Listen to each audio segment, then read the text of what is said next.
You can always do it in Vivado, but that is a really big download, or Vivado, or however it's pronounced.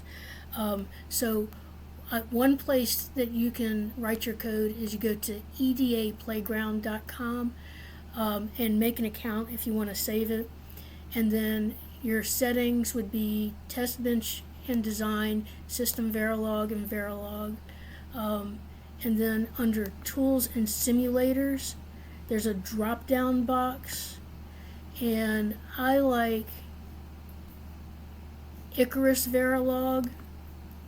I like that one. If you use your LSU account, you can also use Aldic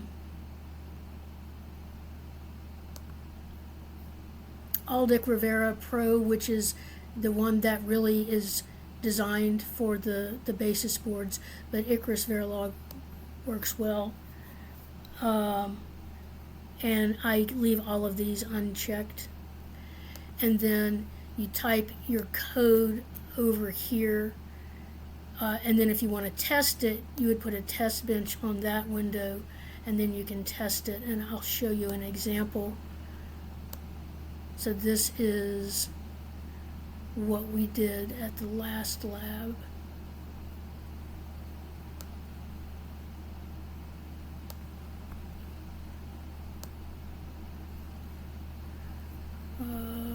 Full adder. So if you watch the recording for the last lab, this is what we did.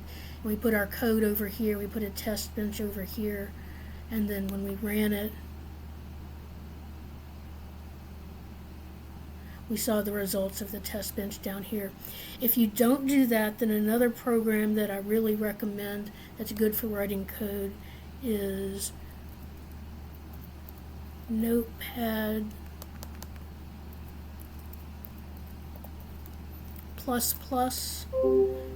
And Notepad++ is a free download, and then I use it for a lot of my coding. So you can, when you make a file, you can tell it what language you're using. So you can go to Verilog,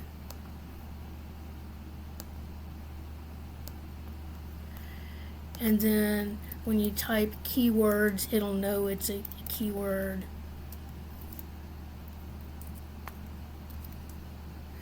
And it highlights the parentheses for you and things like that. And you can make sure that you don't have any mistakes, and so that's another program. So if you just type it in Word, when you go to the lab and you try to copy and paste it in, some of the characters won't paste correctly. Okay, so those were my first tips of the day. So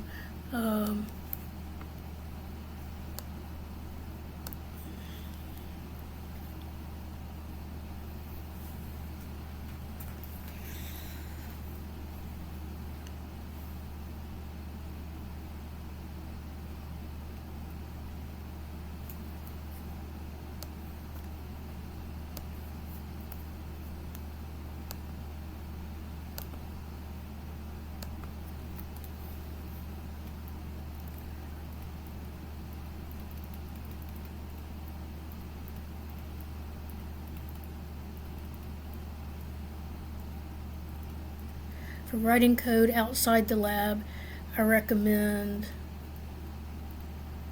EDA Playground, and there you can actually test it if you write a test bench, EDA Playground.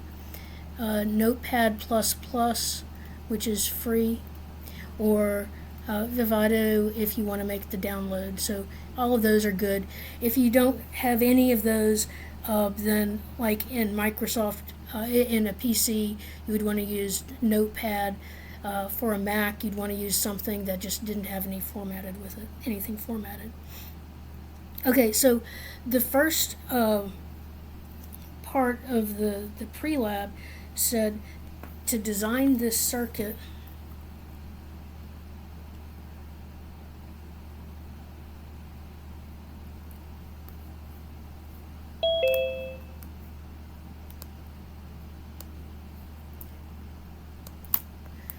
using 3 to 8 multiplexers.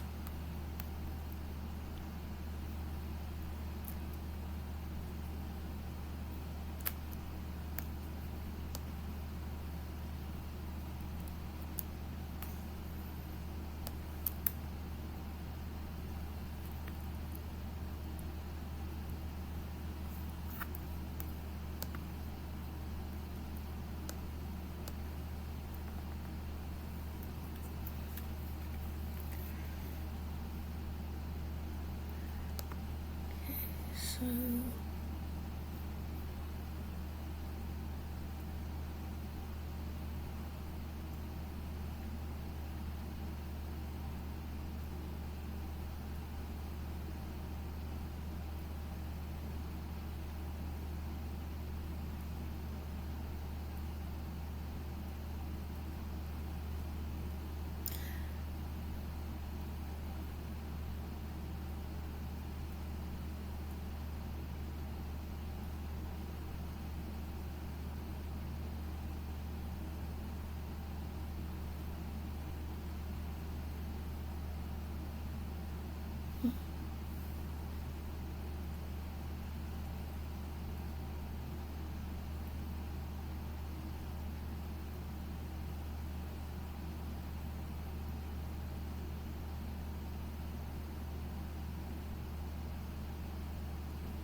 okay, so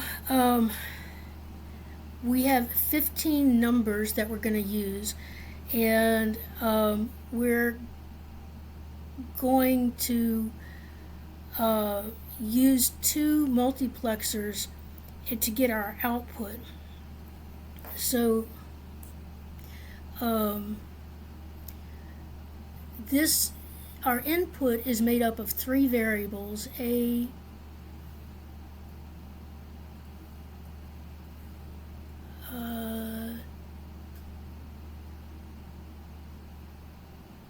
yeah, I think the way I did it, I don't think it's specified, A, B, C, D, and I think I had A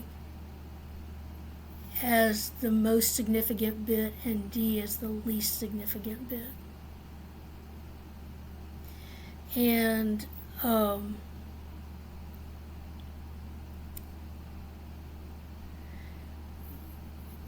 these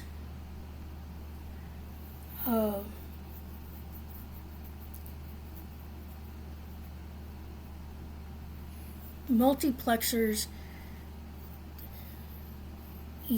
they only have 8 inputs, and we're trying to put a 16-bit input into them, and so we have to combine them together somehow in order to get the right output. And so I think, let me see if I did this, how I did this.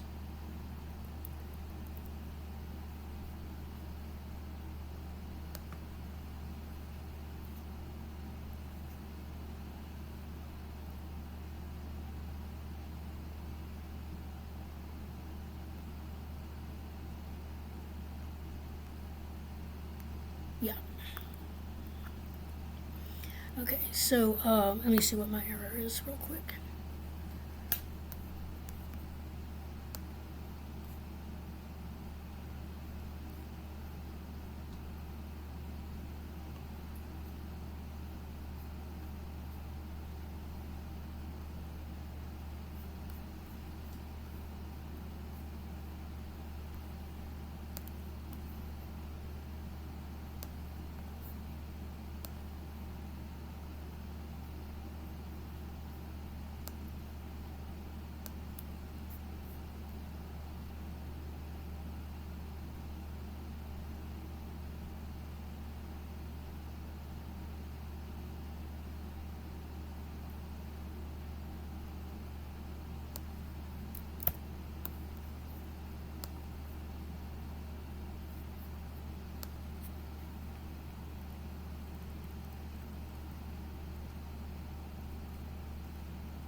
Okay.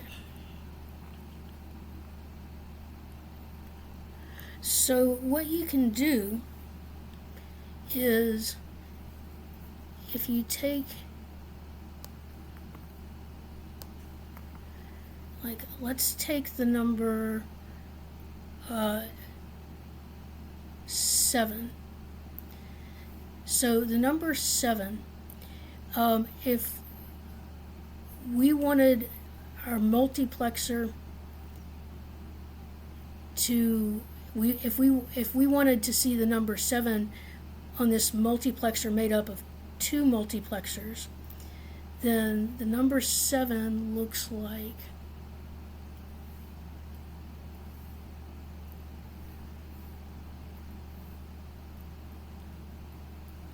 0, 1, 1, 1. So it's the same as if we put 7 into this one and just ignored this one altogether. We would get the output that is coming into 7. So if we put 1, 1, 1 into here. On the other hand, if I wanted to see 15,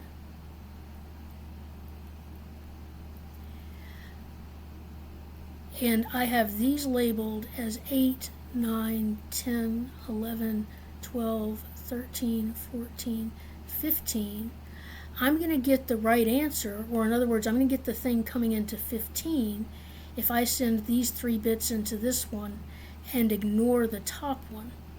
So what you do with your multiplexers to make your 16-bit multiplexer out of 2 8-bit multiplexers is you take your output from these and you put them into a 2-bit multiplexer. Let me draw them like multiplexers.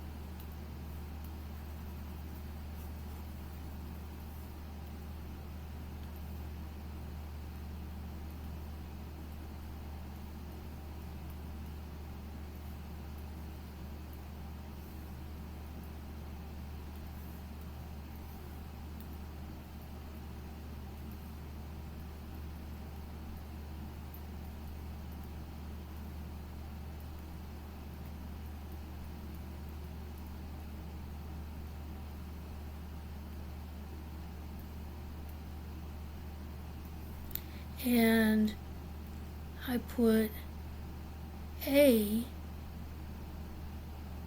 into this multiplexer, and I put B, C, D, no other order,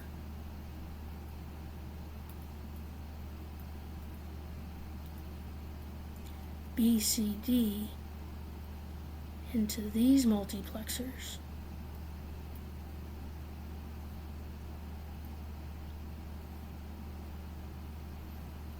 And that essentially makes one 16-bit multiplexer out of 2 8-bit multiplexers.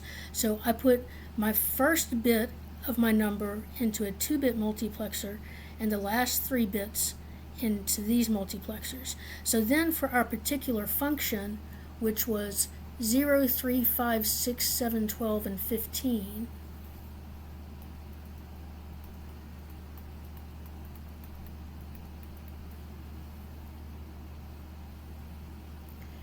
I have a 1, 0, 3, 5, 6, and 7, and then on the bottom one, those become 8, 9, 10, 11, 12, 13, 14, 15,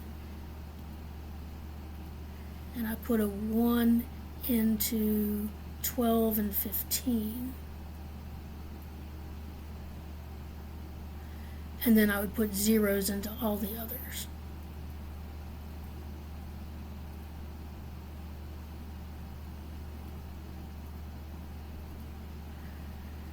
And so that's the circuit that would work using 3 8-bit multiplexers. Now, it'd be a lot easier to use one 16-bit multiplexer, and I think in some years I have cheated and done that, and it works. You certainly get the right answer, you're just not doing it the way you're supposed to do it. 0, 1, 2, 3, 4, 5, 6, 7, 8, 9, 10, 11, 12, 13, 14, 15, and then it was 0, 3, 5, 6, 7, 12, 15.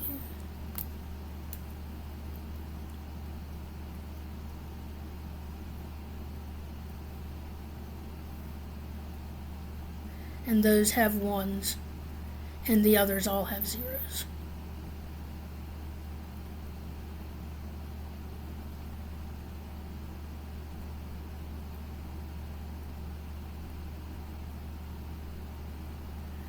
And that is for function f. So once you understand how to do function f, then you'll understand how to do function g. It's the same thing, it just has different numbers. So I'm going to pause for a minute here and see if anybody has any questions.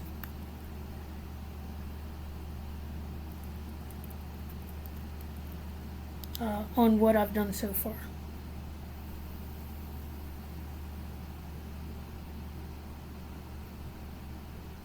The number for the listed mint terms, would that be just associated with the 0 to 15 value, like on the multiplexer that you put on the right hand side of it? Yes. Okay. Yes. So the number in the term is the number that goes, like if you just had the 16-bit multiplexer, it's easy to see you put them in the numbers that it corresponds to. Because what the function is, and I saw that, oh wait, y'all are in digital logic too. I saw that the person doing digital logic 1 was explaining this in digital logic 1. So the function is the sum of the min terms of 0, 3, 5, 6, 12, 15. And so that means that anytime one of these is true, so anytime you had, I had A, B, C, D, if those were all equal to 0, or if I had A, B, C, D equaling 0, 0, 1, 1, or A, B, C, D equaling 0, 1, 0, 1, anytime I had those, then I'm supposed to get a 1 for my result. And so these are the numbers that I put into the multiplexer. So this one, if I had my 16-bit multiplexer, I would just put A, B, C, D, all of those into that. And that's usually what I do because it's a lot easier just to use a 16-bit multiplexer and to code that. Now the lab specifically says to use 2 8-bit multiplexers, and so what you do is you make a 16-bit multiplexer out of the 2 8-bit multiplexers, and so the numbers on the top one remain 0 through 7, but on the bottom one they change to 8 through 15, and so this becomes essentially a 16-bit multiplexer, and you put the most significant bit into a 2x1 multiplexer. So, like your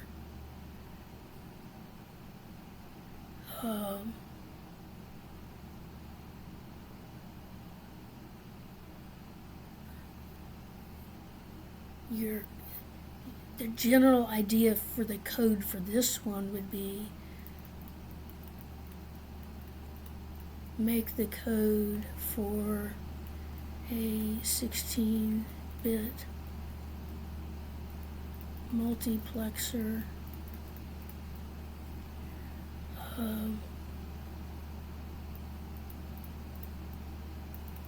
send it the 16-bit value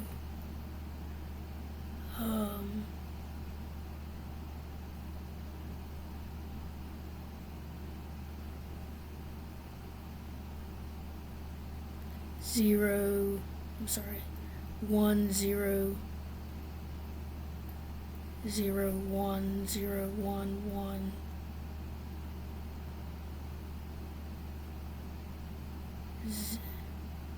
0 3 5 6. I think it was also 7. I think the 7 was in there. 8 9 10 11 12 13 14 15. So you send it a number that has the correct values for ones and zeros for each of these, so it knows how to fill it out. And your general idea for this top one is going to be to make the code for a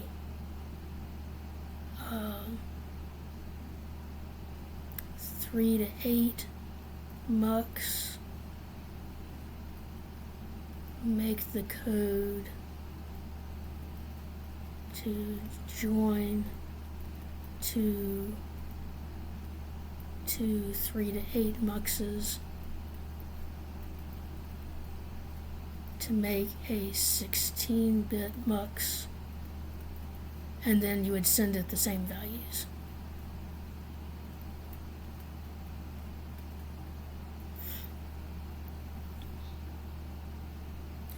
And it would be like actually really easy to do this without pretending to use a multiplexer at all. So the code for this would be really easy to just have a case statement, you know, to do it, to have the same results, but not do it the way it's intended would be actually quite easy. In some years they don't check for that. Some years they just check to see if you get the right answer. So I don't know. You do have to turn in a lab report. Let me check and make sure this worked.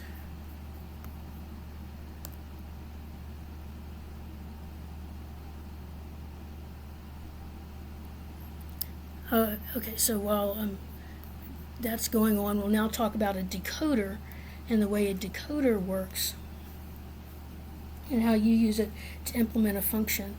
So a decoder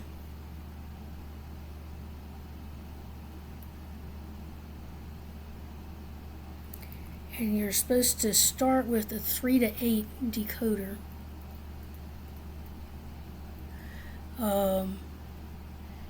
And a 3 to 8 decoder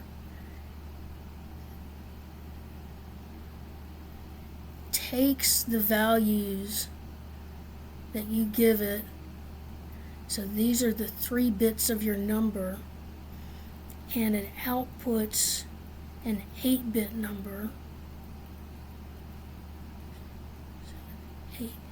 So like for instance, if I give it 0 0 0, it outputs a 1 0 0 0 0 0 0 0.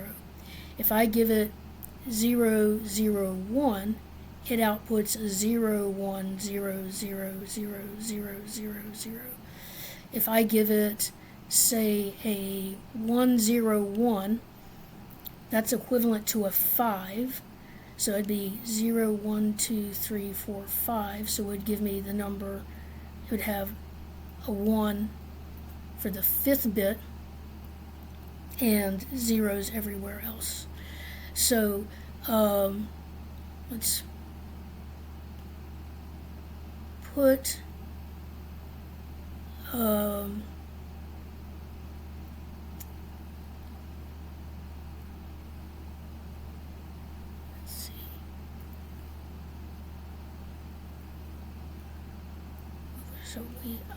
and the way you use a decoder to implement a function is, let's do the idea. Let's say we had a 16-bit decoder. So let's say we had a 4 to 16-bit.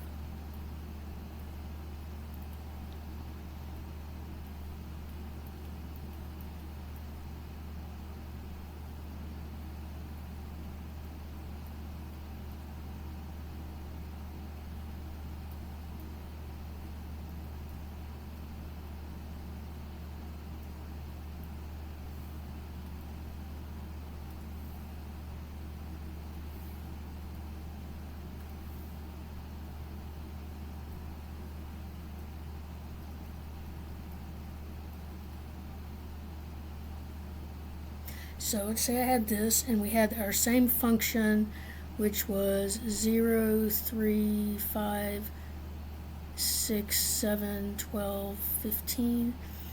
Then what you would do is you would take the outputs from 0, 3, 5, 6, 7, 12, and 15,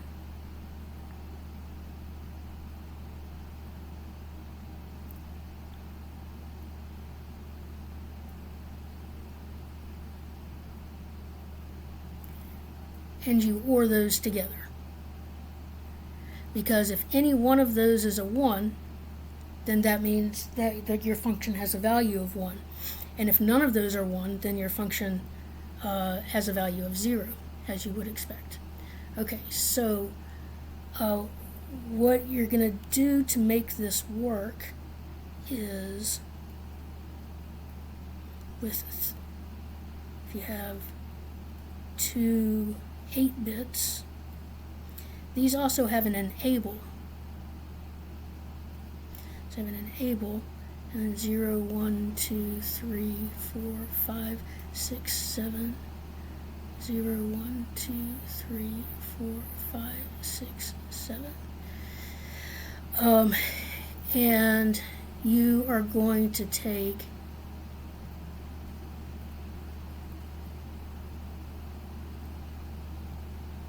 not A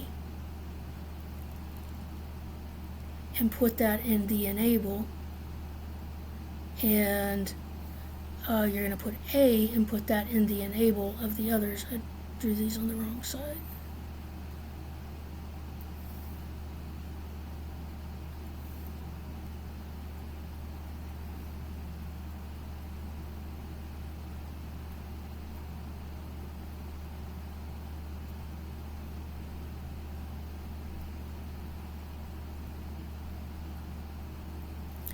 So, and then you'll put B, C, D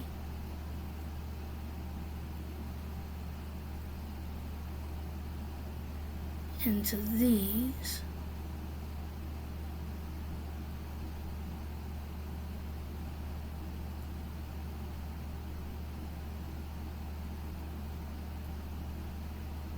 And then you'll take your output of the,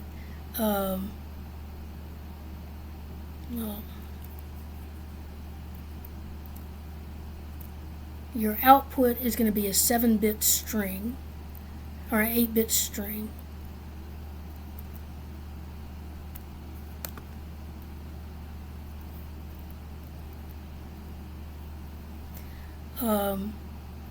And so you'll take your 7-bit string that you get from this one,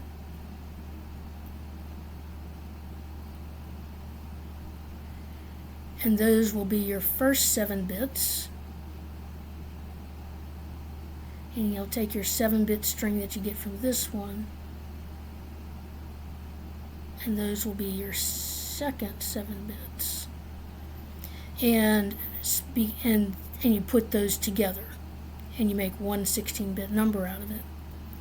So by putting not A into this one, you're saying if my number is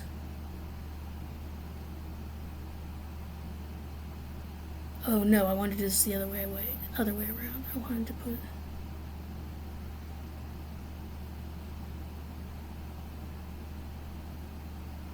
no, that's right. The way I have it drawn is correct, but that's actually not what I meant. But it's okay. All right, so not A. So let's say I had 1, 0, 1, 1. So that is the number 8 plus 2 plus 1. That's the number 11.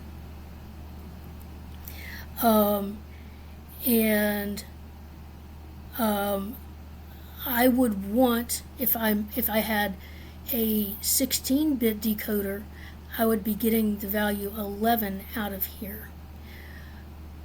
Since I'm sending the not of A into this first one, and I'm sending these into the second one, notice that's 3, that's going to give me the value that comes out of 3 here as my answer because my A, oops, that A was supposed to be enabled. So the not of A into that one and A into the second one. So the second one gives me the values when I have numbers bigger than 7. And if I renumber these 8, 9, 10, 11, 12, 13, 14, 15, I can see that this does give me the right output if I needed to use it that way.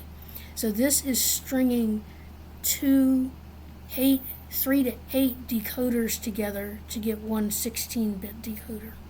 Again, all of this could be much easier done by not trying to pretend that it's hardware, because Verilog can do that for you anyway.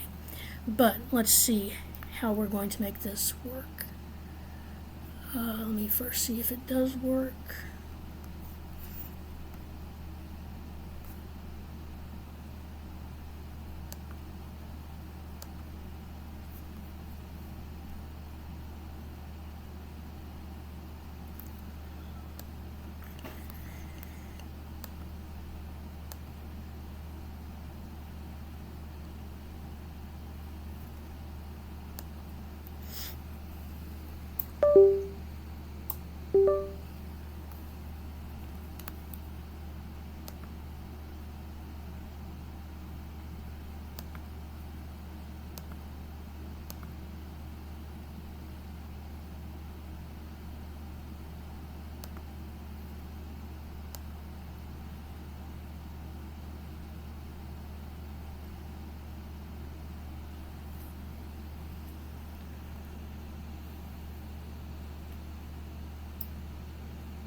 Yeah, it works. Okay.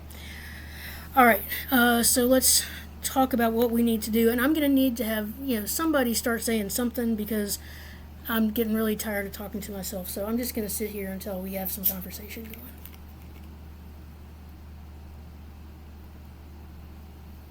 I had a question about the decoder. Yeah. Do you not have to assign output values for 0 through 7 on the decoder?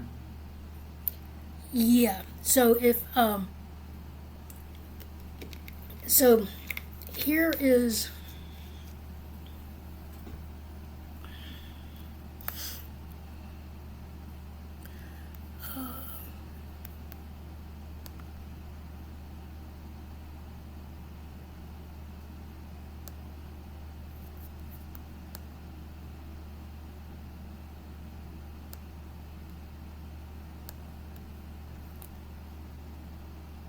y'all excuse me just a second.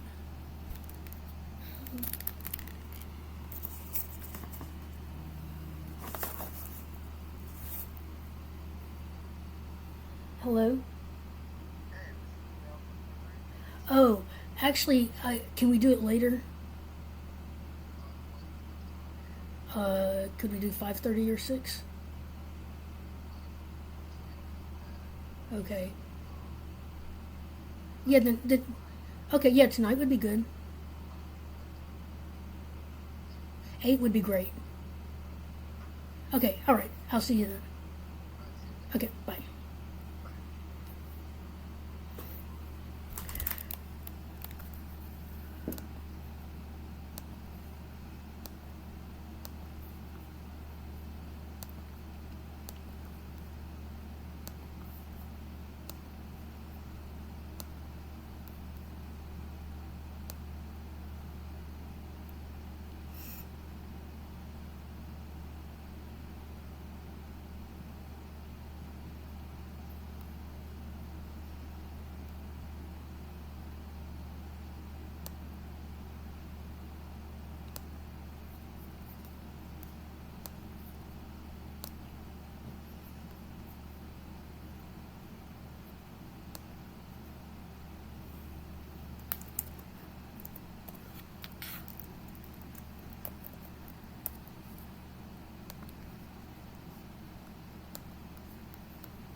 Okay, so the question you asked me is, do you have to define the outputs for the decoder?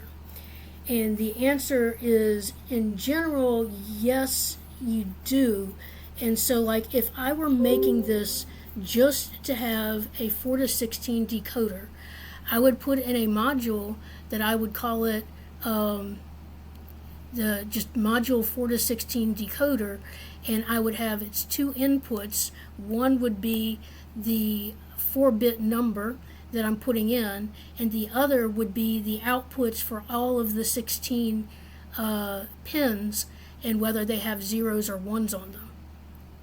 And then in the main body of the lab, what I would do with that is I would check to see if so after I used the decoder, I would check to see if the bit that corresponded to one of the bits that I was trying to catch in my function, if that one was 1, then I would say that my output needed to be 1.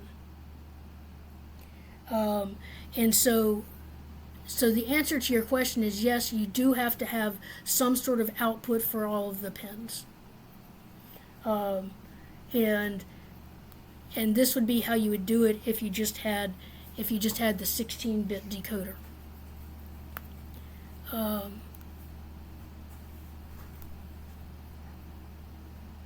So did that kind of answer your question? Yes, ma'am, but I meant on the circuit, like the actual the drawing you did. Yes.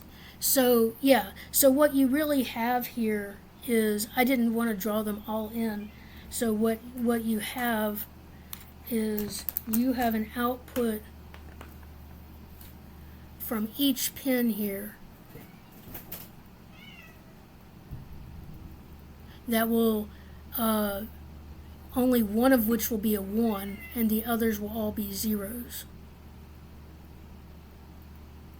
And you're going to take those and you're going to put them together with the outputs that you get from the other one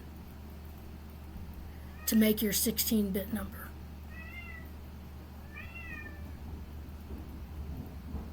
So if I wanted to draw it more carefully, I would have so the knot of A into the enable of this decoder.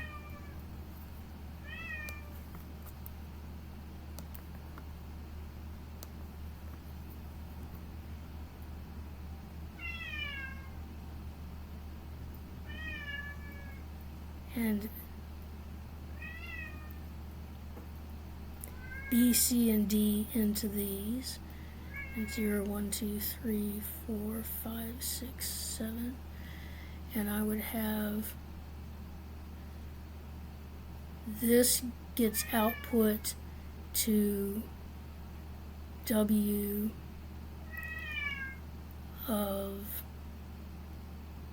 8, this to W of 9, this to W of 10, this to W of 11, this to W of 12, this to W of 13, this to W of 14, and this to W of 15. And then in my second decoder, I have A going into the enable. Oh wait, I have these backwards. So A is the highest order bit. I want this one to be A, and this one to be not A. And then B, C, D.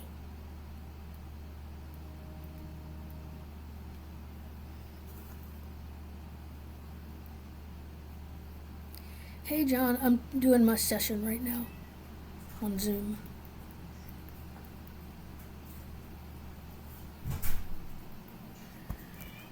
and these would be output to W of 0, W of 1, W of 2, W of 3, W of 4, W of 5, W of 6, and W of 7. And that's how you get your 16-bit number. So does that answer your question? Yes, ma'am. Okay.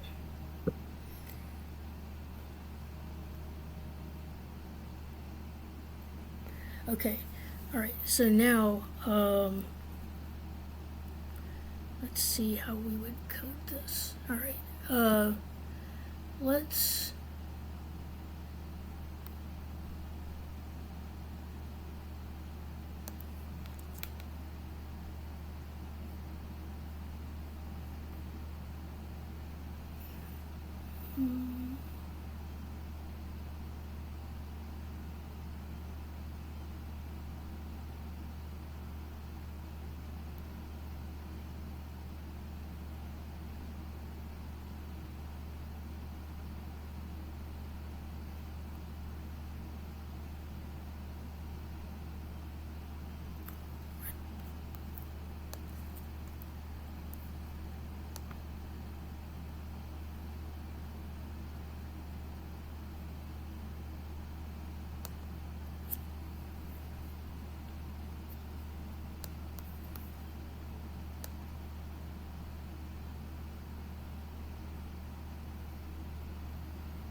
Okay, so if we look at the main part of the program here, I put both the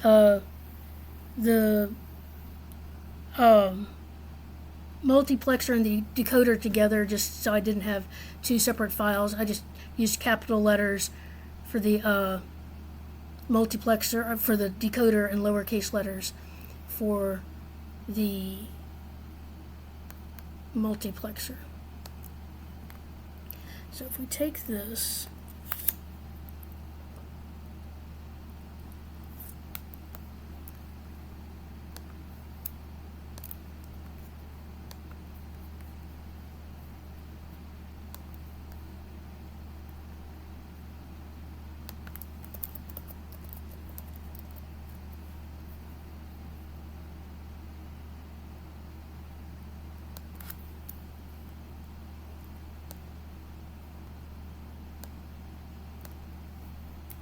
and we just look at the multiplexer part. So I take out the decoder part.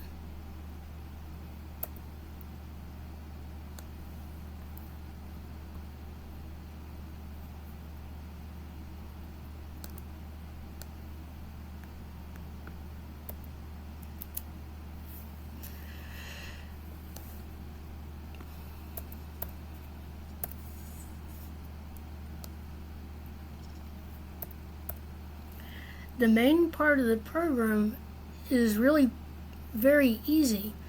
If you have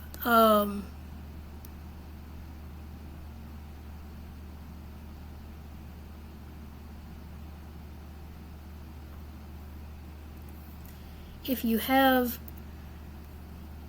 have a 16-to-1 multiplexer, all you have to do to use it is to send it a list that has the numbers in it that are the ones that you want to be the ones that are the min terms. So the first one was 0, 1, 2, 3, 5, 6, 7, and then 12 and 15. So I have ones in those places, and the second would be the numbers that you want for G. So if you had a 16-bit multiplexer, that would be easy to do. And a 16-bit multiplexer is actually not hard to write, so I could do mux 16 to 1, and my input would be S, and my output would be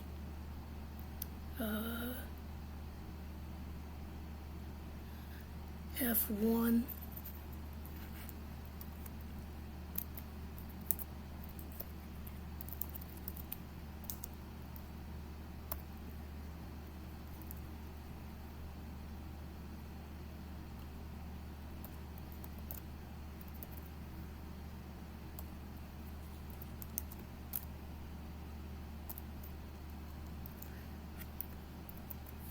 So the input is just my 4-bit number.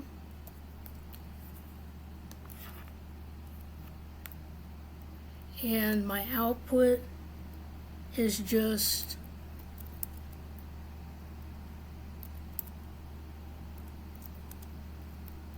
a single bit. And all you need is a case statement.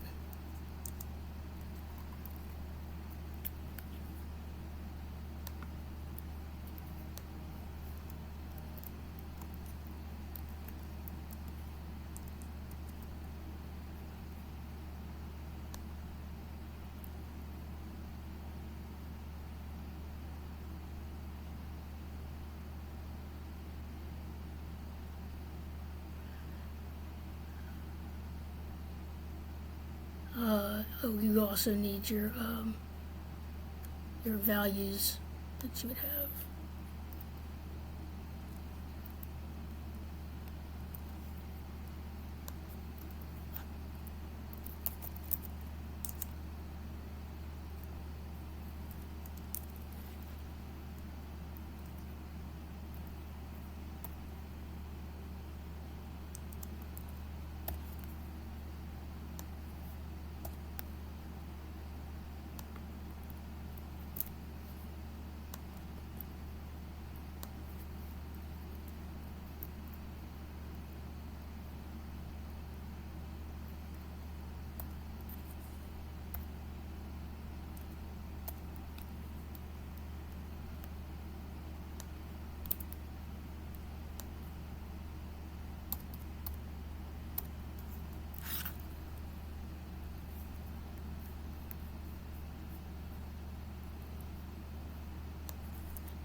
And so forth. So you just fill this in for all 16 values, and that would be all you would need to do. And this would be the easiest way to do it if it didn't say to use 3 to 8 multiplexers.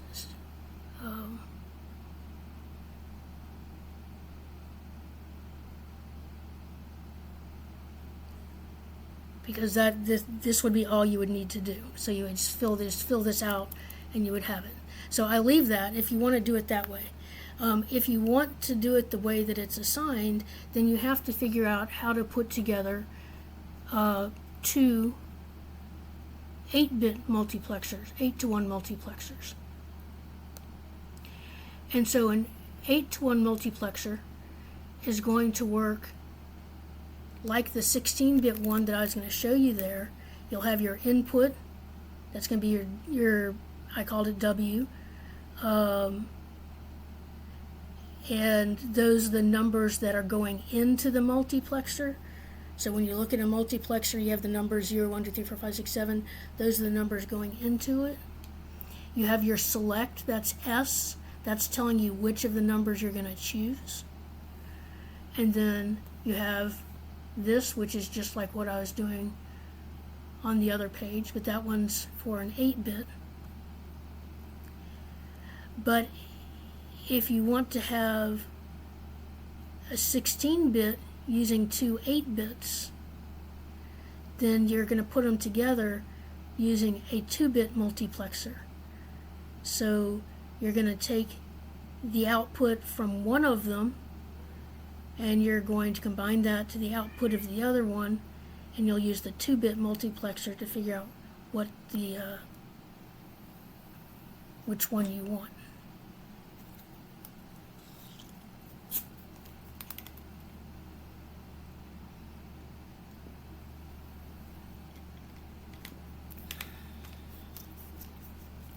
And then decoder is going to be similar. You'll make your 3 to 8 decoder, and this is in the book. You could copy it out of the book. Well, they had a 2 to 4. You had to change it a little bit to make a 3 to 8. So you've got the 3 to 8, but then you have to put two of them together to make a 4 to 16. And here's the 4 to 16, and here's where you can see I have that not in there. That's going to be enabling one of them and not the other. And then you get the string of all of them. So then in the main body of the code, for the multiplexer, you just get the answer right away. Because with the multiplexer, it'll be a 1 if the number is the one you want. So the F and G are just right here. For the decoders, what you get is a string, and you have to look and see if the values that you want are there to see if you get the right answer.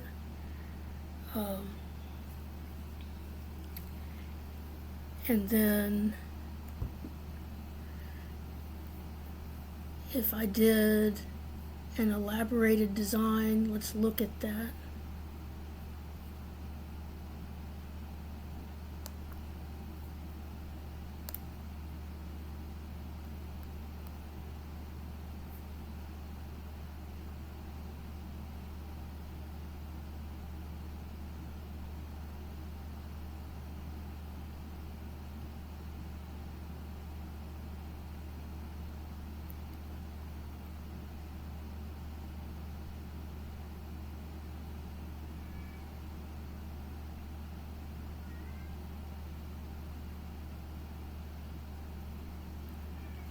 So it's got my inputs,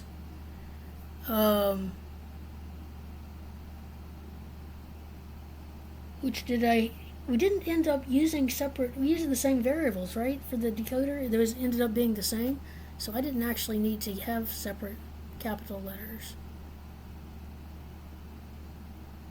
I'm going to change that real quick.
Okay, so if you wanted to do a test bench,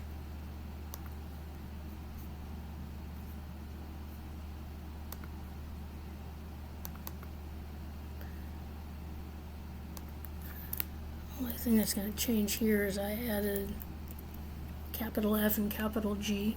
So you give it your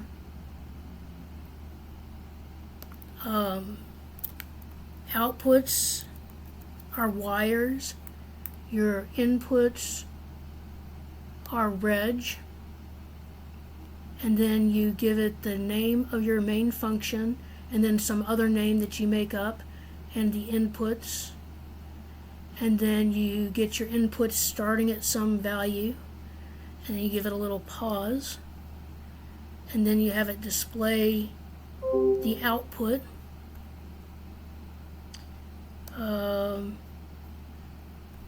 And let me just show y'all how it works.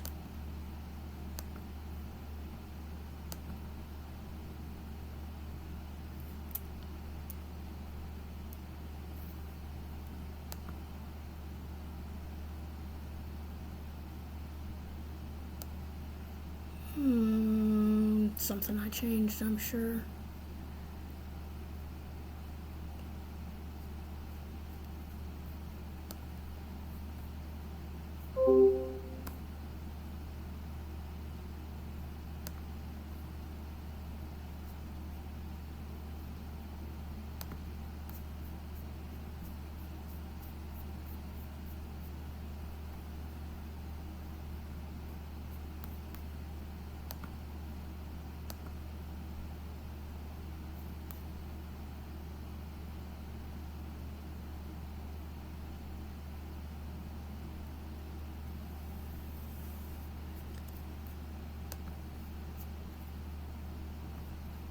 So in the test bench, I had to just display what it got for the values for F and G and what the values were for A, B, C, and D, just so I could verify that it was correct. And it did work. And as too quick for me to like be able to explain everything, but hopefully you can go back in the recording and see stuff if you needed more of an explanation of something. Are there any questions I can answer? I know that this was like I wasn't really able to explain everything real well, but that's all the time I had, and I do always appreciate it when people let me know that they're going. I'm going to post it. Yeah, so 427. Yeah, is Bryce still here? Yes, I will show you in just a minute. The recording will be posted in about an hour. I have a question real quick. Yeah.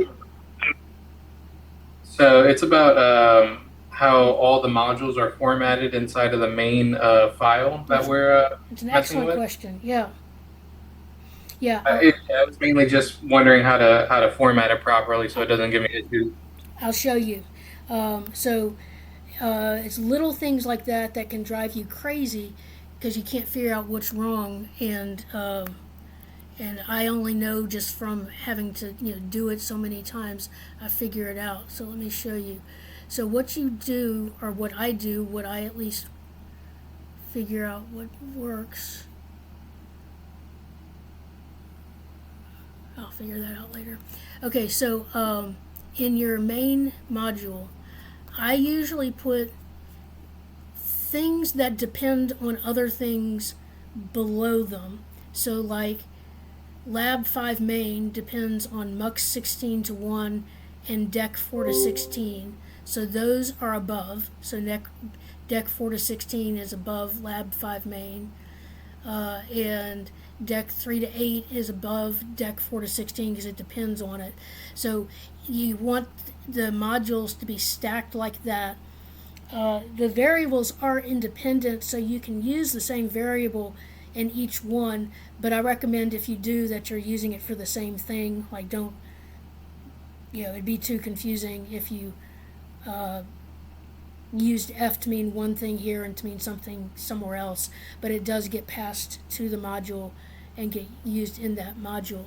And then when you go to run it, when you look under your design sources, you want your main module to be the one that's set as top.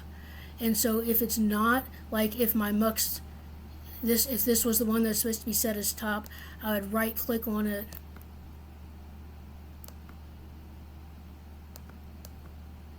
and choose set as top, because when it starts it's going to think that whatever one you do first is the one to be the main module.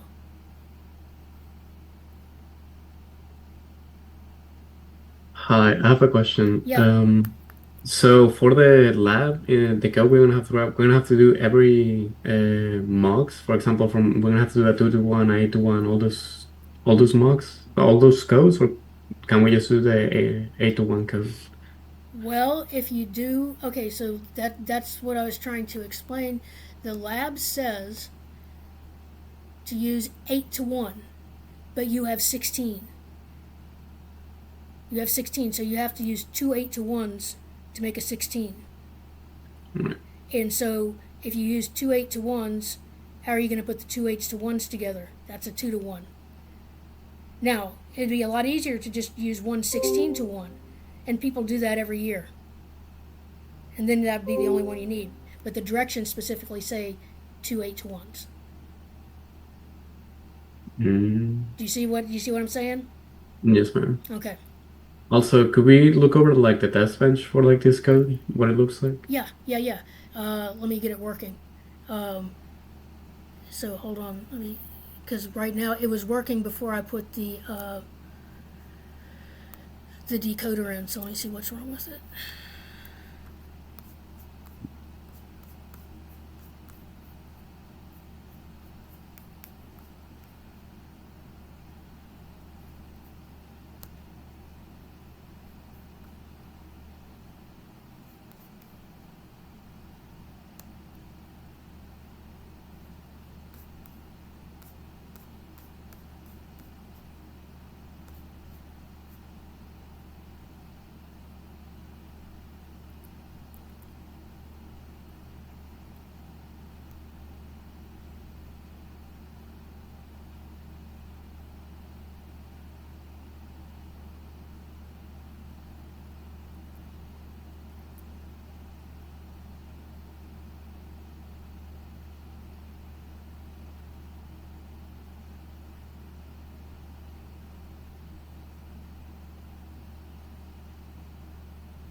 Just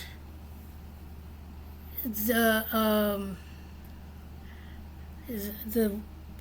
I don't remember the name of it. The one that goes with the basis board. I'm not sure which one it is. That's not going to be really what takes up all the time. It's just it takes up a lot of time anyway. Let me see, what errors did it give me?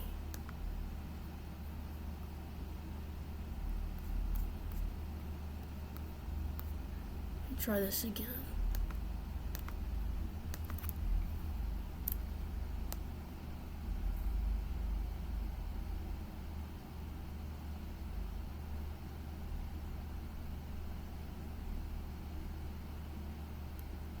Oh, it just worked this time. I love it when it does that. Okay, so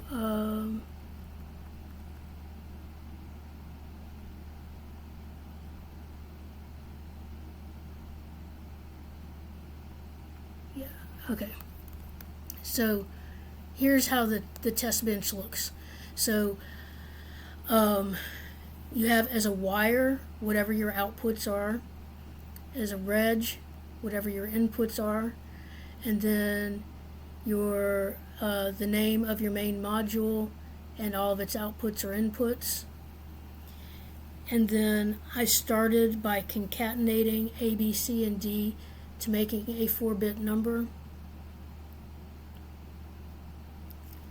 And then I have my display with the $sign that displays the values of F and G. I can now put the decoder ones in there as well.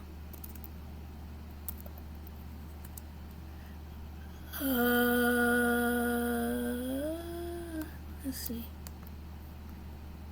7 series ultra scale. 7 series. It'd be 7 series.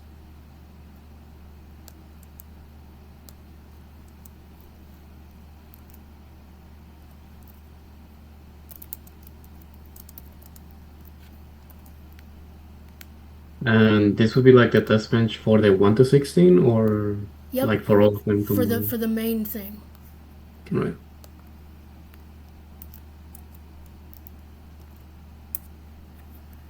Okay, so then the display just has the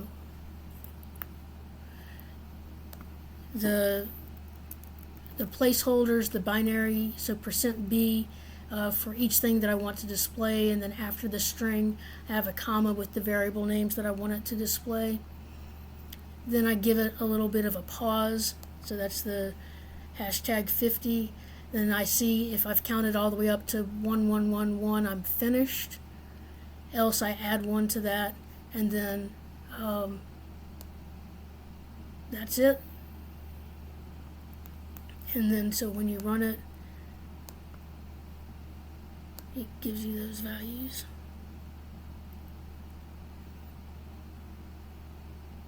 So I should get the same values for the multiplexer and the decoder, because they were supposed to be doing the same thing.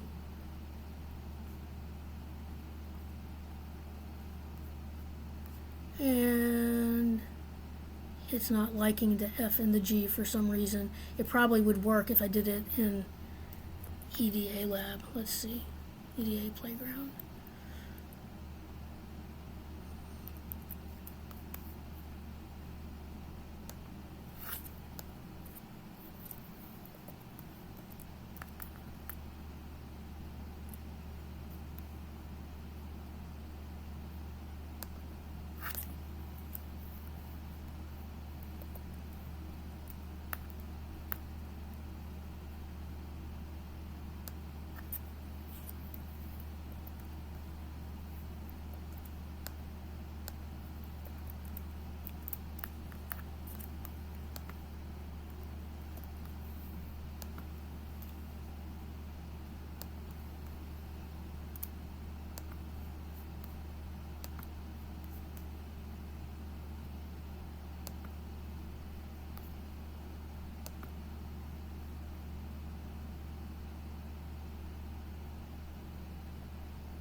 Yep. So Vivedo is more picky than this one is. So while I'm over here, Bryce, you said Icarus Verilog was not available?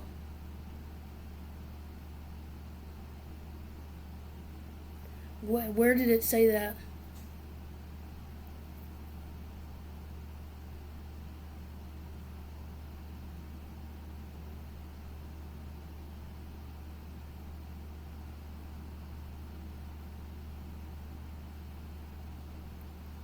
You might have to make an account with your LSU address. That might be the problem.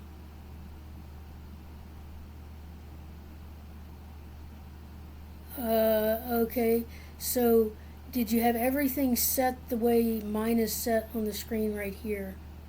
Where you have Icarus Verilog 12, you had System Verilog set up here, everything else the same.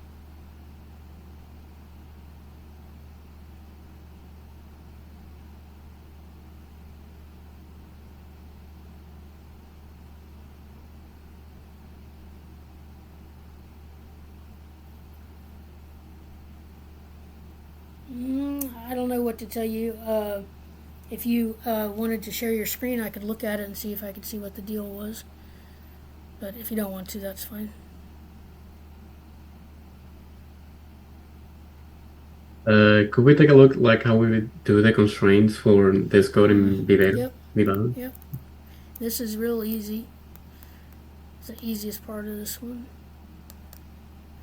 So she tells you in the lab handout, she says,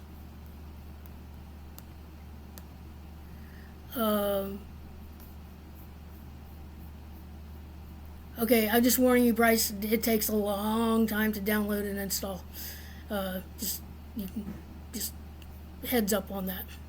Okay, to use ABCD switches 9, that's for the decoder. For the multiplexer, switches 5, 4, 3, 2 for ABCD, and LED 6 and 5 for F and G. So if you go to the SI resources page, I have there a link for these constraints.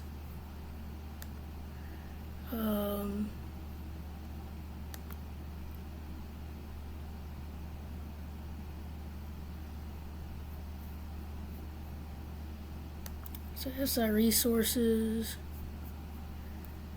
and constraints, and she said for the first one was 5432, so I just highlighted 5432 and copied them over into the constraints, and that then changed the letters to ABCD.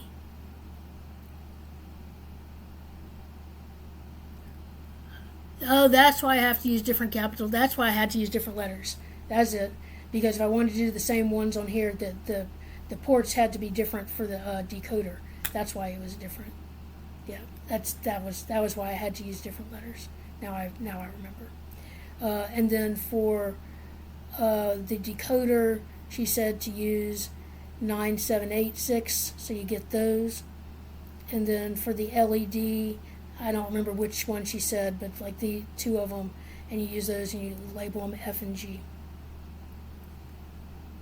So if I do 1 to 16 mocks and I need to have both set of constraints, A, B, C, D, like capital, and Nope, then if you're just doing the mux, you just need one of them, but you'll have to have a completely separate file for the decoder. You do have to do both of them. right. So if I do both in one code, I need to have both constraints in the constraint file? Yeah. Which is why I use the different letters. Okay. But there's no reason, well, the only reason for that is because she said to map them to different switches. But if you map them to the same switches, you could just get rid of this part altogether. Mm-hmm. Because they both do the same thing? Same output? Because they are doing the same thing, because it was the same functions. And then you would only need to have one. You would need to have separate ones for the outputs, though.